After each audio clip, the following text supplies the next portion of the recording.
বর্তমান সময়ে সবচেয়ে জনপ্রিয় ওয়েব ব্রাউজার হচ্ছে গুগল ক্রোম, যেটি কিনা আমরা অ্যান্ড্রয়েড এবং উইন্ডোজ দুইটাতেই কম বেশি ইউজ করে থাকি। গুগল ক্রোমের এমন কিছু ফিচার্স আছে যেগুলো জানলে আমাদের গুগল ক্রোম ব্যবহার করা আরও ইজি হয়ে যাবে। তো চলুন আজকের ভিডিওতে আমরা এমনই 5টি ফিচার্স সম্পর্কে জানবো যেগুলো জানলে আমরা গুগল ক্রোম আরও ইজি ইউজ করতে পারবো। তো ট্রিক নম্বর 1 হচ্ছে, যদি কখনো আমরা কোনো ট্যাব ভুলবশত কেটে ফেলি, এটা আমরা কেটে ফেলার পরে আবার রিওপেন করব কি করে। এর জন্য আমাদেরকে Ctrl+Shift+T প্রেস করতে হবে।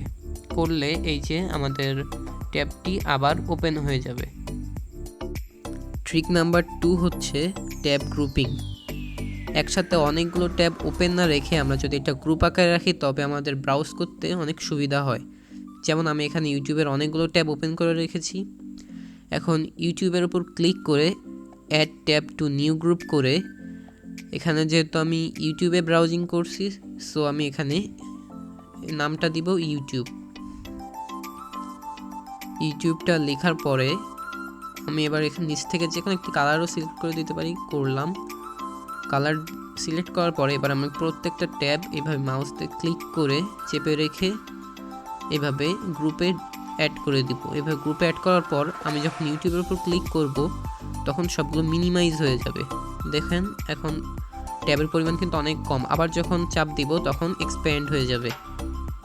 ট্রিক নাম্বার 3টা হচ্ছে, ধরুন আমরা কাউকে একটি পেজের কোনো লেখা পড়ার জন্য পাঠাবো, সো সেটাকে আমরা সিলেক্ট করে এখানে কপি দেখতে পাবো। ফার্স্টে কপি, নিচে দেখবো কপি লিঙ্ক টু হাইলাইট, এটাই ক্লিক করব। করলে এটা আমরা এখন যদি ধরেন নিউ ট্যাবে এটা আমরা লিঙ্কটাকে পেস্ট করে নিই।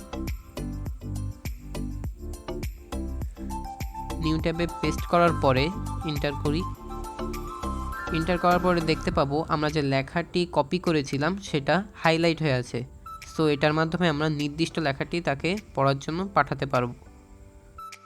ট্রিক নাম্বার 4 হচ্ছে, একসাথে অনেকগুলো ট্যাব ওপেন করে সেগুলো আমরা মাউস দিয়ে না ক্লিক করে আরেকটাতে যাব কিভাবে। এর জন্য শিফট ট্যাব যদি আমরা ক্লিক করি তাহলে দেখবো যে অ্যাপ ট্যাব থেকে আরেক ট্যাবে আমরা যেতে পারছি। আমি আবারও বলছি, শিফট দেন ট্যাব যদি ক্লিক করি তাহলে আমরা এক ট্যাব থেকে আরেক ট্যাবে যেতে পারবো। ট্রিক নম্বর 5 হচ্ছে, আমরা কোনো একটা লেখা ট্রান্সলেট করার জন্য আমরা সেই লেখাটাকে আগে আমরা কি করি, কপি করি। কপি করার পর আমরা একটা ট্যাব ওপেন করি, দেন আমরা সার্চ করি গুগল ট্রান্সলেট। ট্রান্সলেটে যাওয়ার পরে লেখাটা আমরা লেখাটার অর্থ বের করি। এখান থেকে বাংলা সিলেক্ট করে দেন আমরা এই যে এইভাবে অর্থটা বের করি। কিন্তু এটা আমরা আরও ইজিলি করতে পারি কিভাবে। সো আমরা এই ট্যাবটি কেটে দিই। দেন এই যে লেখাটা, এই লেখাটা আমরা জাস্ট আবার সিলেক্ট করি।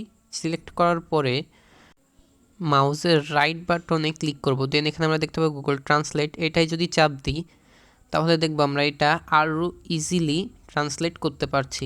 এখান থেকে জাস্ট এবার বাংলায় যদি ক্লিক করি, বাংলায় ক্লিক করলে আমরা এটার ট্রান্সলেট করে ফেললাম। ভিডিওটি যদি ভালো লেগে থাকে তাহলে অবশ্যই একটি লাইক দিবেন এবং আপনার মূল্যবান মতামতটি নিচের কমেন্ট বক্সে জানিয়ে দিন এবং অবশ্যই আপনার বন্ধুদের সাথে শেয়ার করে তাদেরকেও জানার সুযোগ করে দিন। দেখা হবে পরবর্তী ভিডিওতে, ততদিন পর্যন্ত ভালো থাকবেন। আল্লাহ হাফেজ।